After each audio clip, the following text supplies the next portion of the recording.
Look out here and see teeny tiny babies, mid-sized babies, big babies, and adults. It's all exciting. It's a sign of a church that's growing and it's reaching new and younger people, and that is super exciting for me. And I hope you always know that your kids are welcome here, and adults, you're always welcome here too. This morning we are going to finish up the series on Ruth. I know, it was only 2 weeks. There's going to be a time where I come back and we're just going to go chapter by chapter through this, but this time I just felt like God was leading us to sort of just do 2 chapters. We're going to look at the last chapter in the book of Ruth, and I want to start with a question for you all. Have you ever seen someone and you are like, I want my life to look like that? I want what they have. I want that. I want their friends because they're really cool. I want their career because they're killing it. I want their ministry. I want everything I do to be faithful and to honor God. I want their family because it's cute. I want their mindset. I want to be able to be determined and focused like I want to be. About 10 years ago when I started in ministry, I was an associate pastor under a pastor named Jacob Armstrong. And I remember telling him, like, I want my life to look like yours. You have really awesome friends. Like, he had this best friend who just stopped by and sit on the porch and rock in his rocking chair and talk to him. I'm like, I want that kind of friend, just somebody who rescues me from the inside of my house and lets me sit outside and talk to him. Who else wants a friend like that, right? I want a career like yours. I want to be successful and good at what I do. I want a ministry that's healthy and growing and vital. I want a family with young kids. Chris and I were having a really hard time having children, getting pregnant at that time, and I was like, I want a family like that, and I want your mindset. You get up and go running in the morning, you take, prayer really serious. I want to be disciplined like you. I want what you have. And he said, Erica, thank you. But the problem is that you only are seeing the current chapter. You haven't seen the full story. You haven't read the earlier chapters. You didn't see the chapter titled Private Sacrifices when I didn't know if I'd be able to keep doing this job and be able to care for my family. You didn't read the chapter about heartbreaking loss when I was a youth minister and one of my students died suddenly and tragically. You weren't there for the chapter called Overcoming Insecurities, where I was struggling with anxiety so much I could hardly sleep at night. You weren't there for the chapter, My Spiritual Doubts. God, are you really here? You weren't there for the chapter where I was on my knees crying out to God to do something in my life. You've just been here for the chapter where God proves what God always does, that He is faithful. Today, I want you to recognize that you might be living in one of the chapters that I just titled. Private sacrifices, heartbreaking loss, overcoming insecurities, spiritual doubts, crying out to God. You may be in one of those chapters. But I want you to think this morning about your next chapter. I want us to take some time to let Ruth show us, this book in the Bible, to show us what it's like to think about our next chapter, because this is what this book of the Bible is going to tell us that's more true than anything I'm going to say the rest of the morning, and that is that the decisions that you make today will determine the story that you tell tomorrow. The decisions that you make in the middle of the private sacrifice chapter will matter about the story you tell tomorrow. The decisions that you make in the midst of heartbreaking loss will determine the story that you tell tomorrow. The decisions that you make in the chapter of overcoming insecurities will matter to your story tomorrow. I want you to think about it. If you're not happy with the season you're in, if you want something better, this message is called Choosing Your Next Chapter. Because there are many of you sitting in seats right now who are also sitting in a moment in time. A moment where you are faced with the decision to keep living your life like you are living it right now, or choosing to take a faithful, bold, and sometimes scary step into the next chapter God has for you. And this book, this Bible passage that we are going to read today is going to teach us how to make that choice well. Will you pray with me? God, for those of us in this room this morning who are in the midst of a hard chapter, I pray. For those of us who are in the midst of a good chapter, but who are indeed thinking about our next chapter, reveal some truth to us today. And for those of us who just want our story to matter, God, reveal truth to us and show us how you want our stories to matter. And you meet us in any chapter we are in. Amen. So the context is we are studying about a woman named Ruth. She is a widow from Moab. Her husband died and her husband's father died. So she and her mother-in-law left Moab, moved to Bethlehem, and in this time, Ruth has started worshiping. She's essentially a convert because she went from worshiping the God of the gods of Moab to worshiping the God of Israel.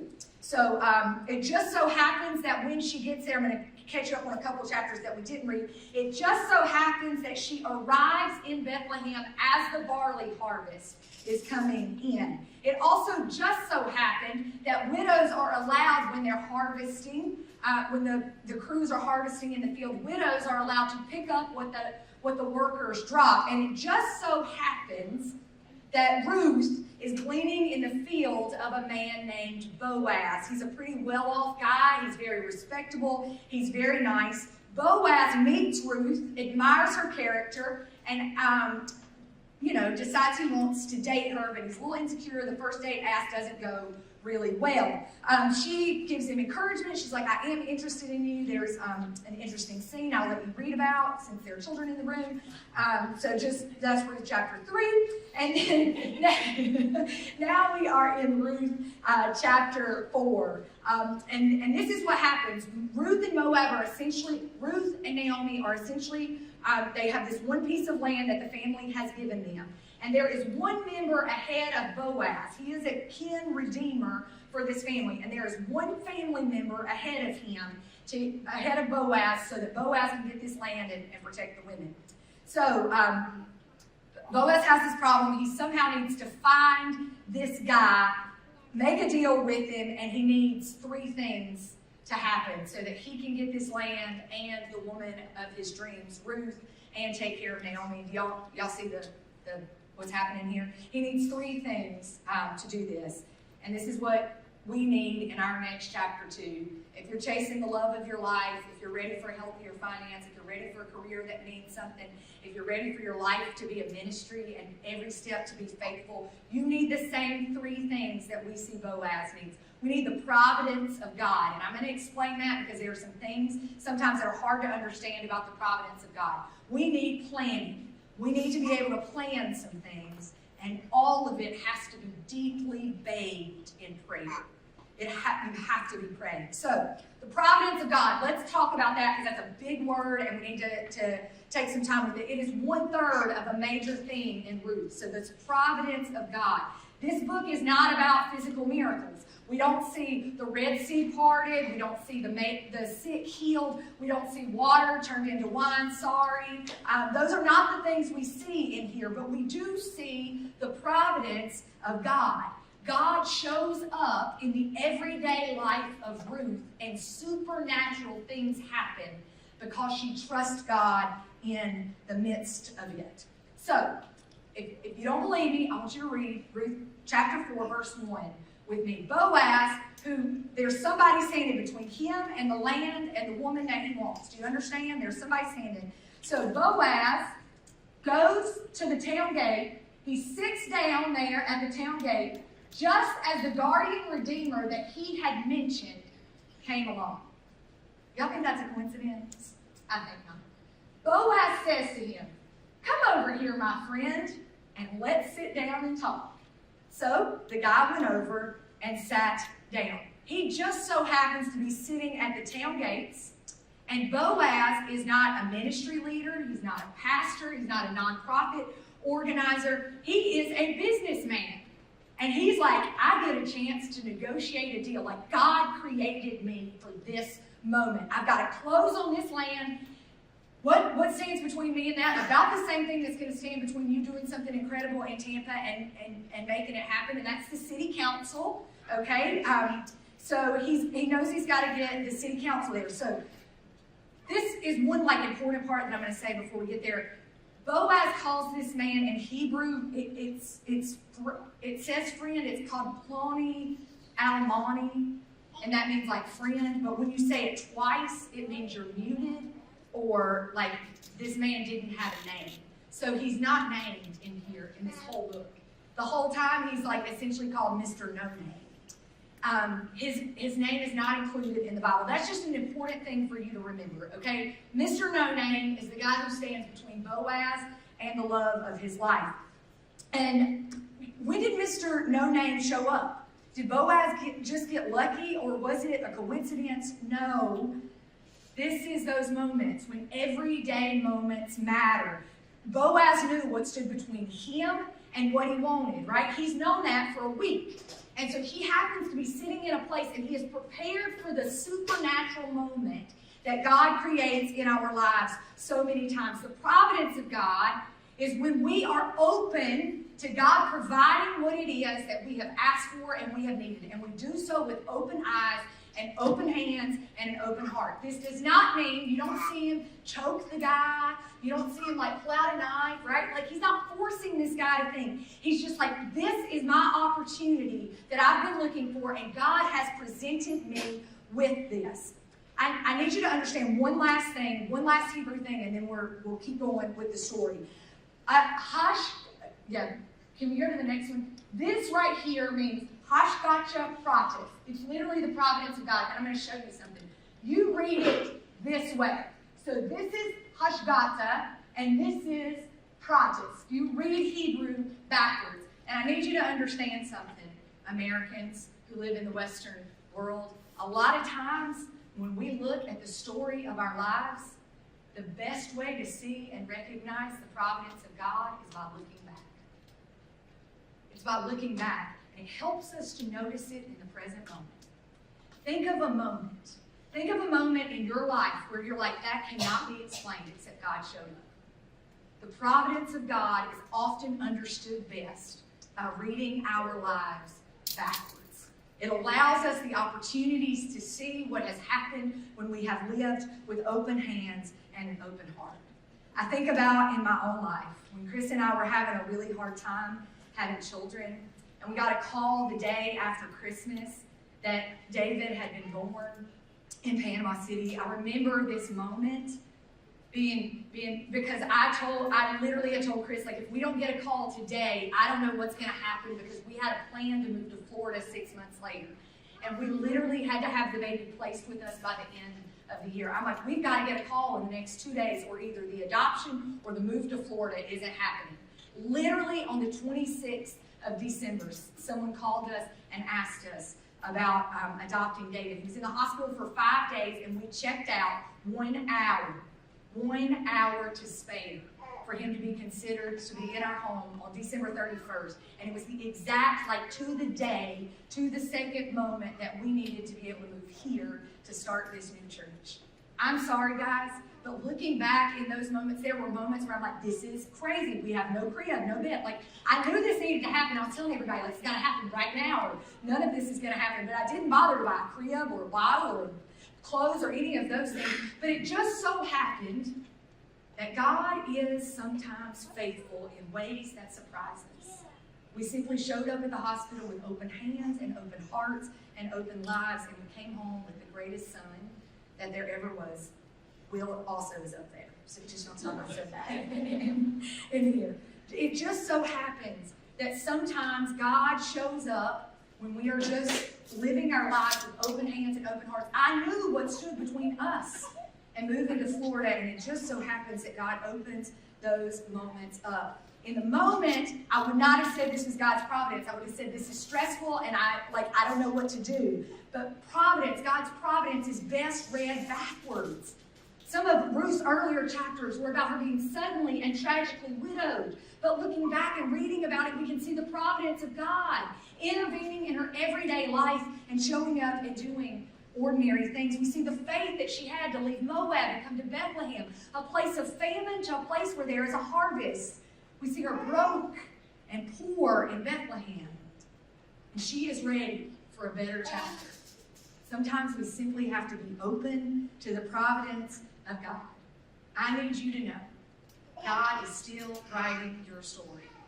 This chapter is not your final chapter. God has a story that God wants to tell through your life.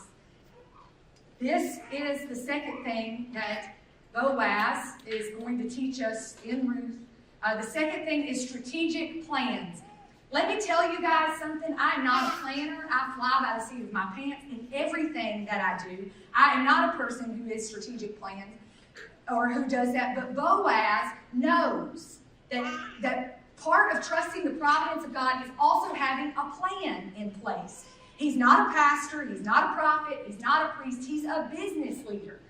He's not leading a Bible study. He's not on a mission trip when this guy shows up. But God still does something amazing in him and through him by sitting at that city gates. He just simply lets God show up in the middle of a business deal, and God is in on it. Boaz, let's see how this happens. Boaz goes to the city gate.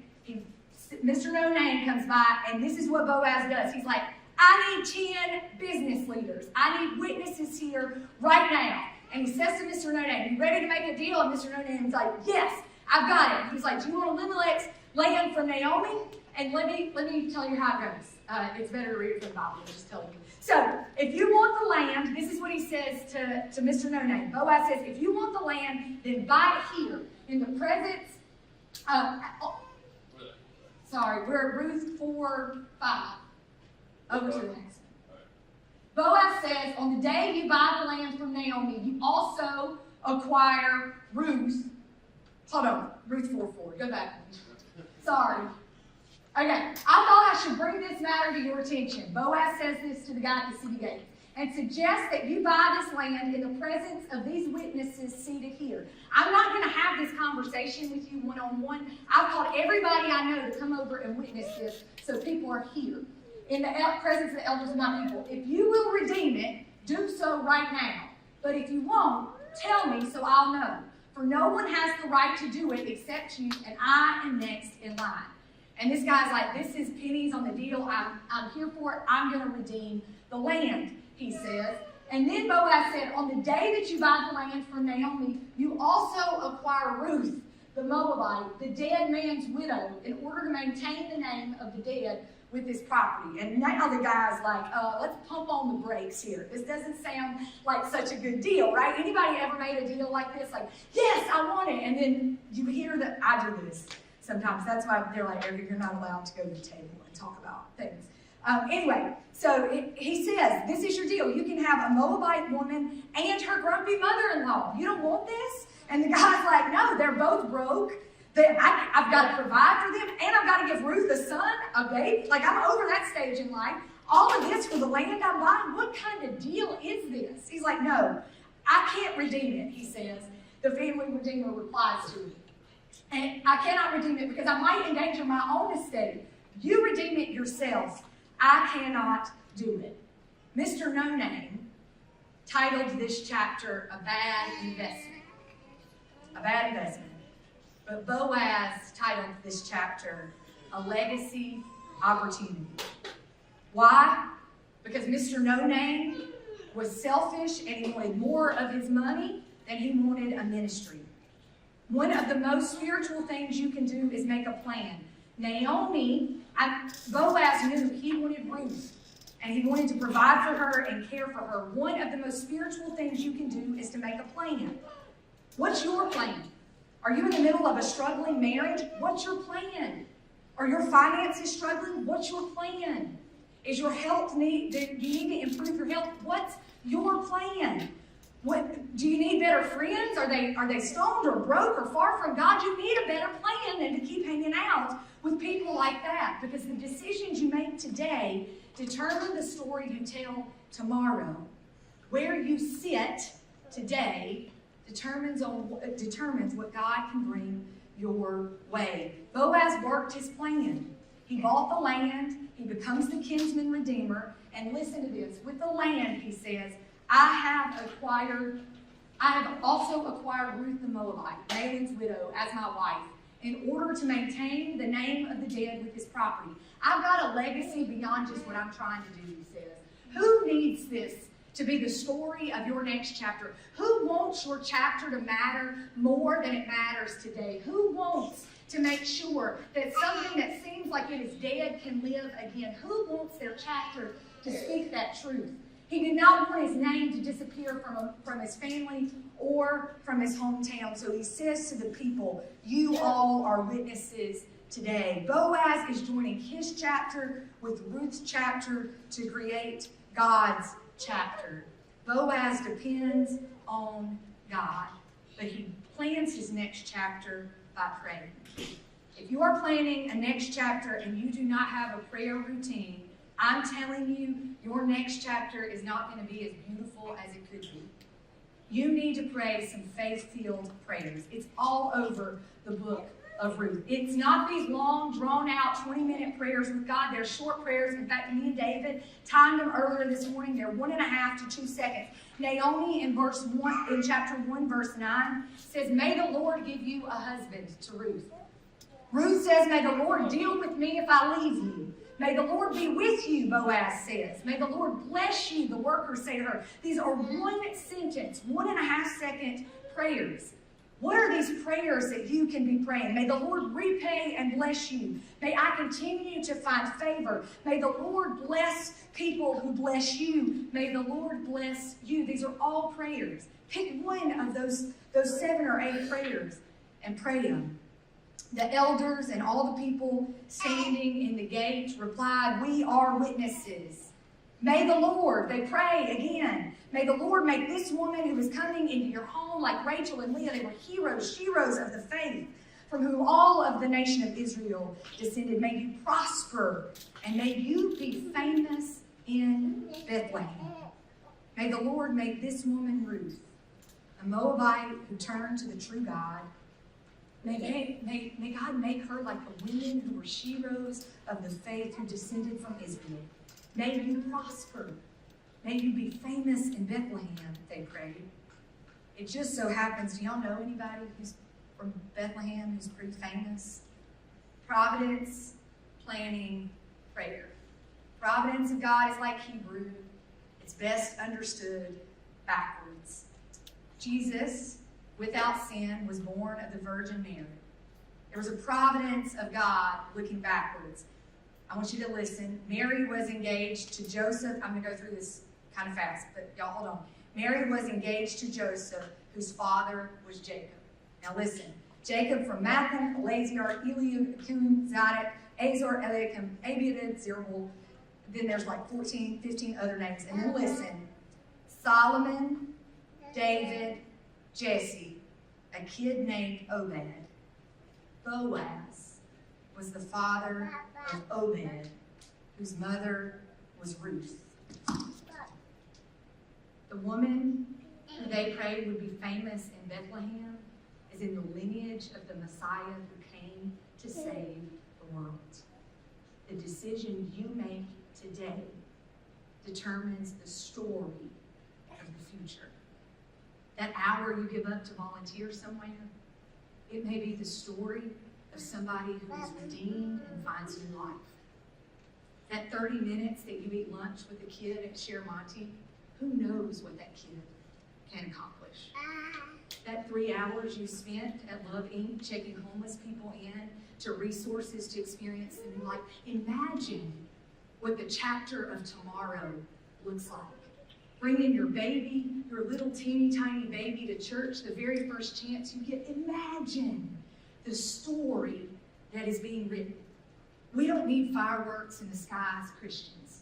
We don't need people doing amazing, life-shattering, earth-changing things. God needs, Jesus needs you taking one faithful step today. There was a man I met this weekend. His name is Nakeem. Nakeem was from Pakistan. His family, like 4 generations before him, sorry about that.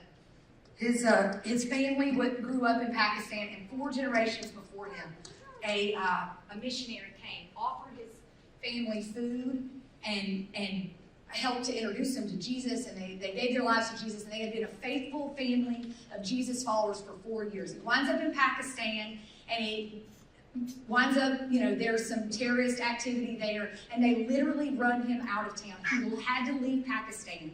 For 4 years, he left his wife and his daughter behind. He had a little bit of communication with them, but he had to come here to America. And the first Sunday, what he did is he walked into Flourish United Methodist Church in Alexandria, Virginia. Okay? Walks into the church. They help get him some resources and things that he needs. I meet him on Wednesday this week. We're sitting in a place eating food. He and I are talking, and he's telling me this story. And I was like, I know this guy from Flourish United Methodist Church. He's the bishop of United Methodist Church, which means he's sort of my boss, right? He helps to pray for and mentor and decide the direction. I was like, I know him. He's like, oh, Tom. I was like, yes, Tom. And he was telling how the little things that he did had mattered so much. Now this guy's running this amazing immigrant ministry. He's helping folks in rural Virginia connect to immigrant ministry and changing the way they're thinking about and engaging with it. It was the most incredible story ever. And he looked at me and he said, the ministry that you're doing at Horizon, it sounds like missionary work. We don't call it that anymore because it just seems like it's the stuff that you do, but it's missionary work. Imagine, Erica, he says, imagine in 4 generations the stories the people in your church will have touched will tell. Imagine. Imagine the stories that women who are coming out of prison will tell because we showed up to Hillsborough House of Hope. Because we gave them toilet paper and paper towels. Imagine. Imagine the stories the kids at Share Monty will tell. Imagine the stories our kids who served homeless people meals 2 weeks ago. Imagine the stories that they will tell. It is time. It is time that us Christians write a new chapter. A chapter that is not filled of hate and racism and homophobia and all the other things Christians are known for. But it is time we write a story that points to the legacy and goodness of God. Amen. Your hands, your feet, your heart, and your words have the power to do that. Let's shine some light and ignite some change. And let's write a story that honors the glory and goodness of a God who sees the widow and the orphan, the hungry and the oppressed, the imprisoned and the lonely, and the God who sees you and deems you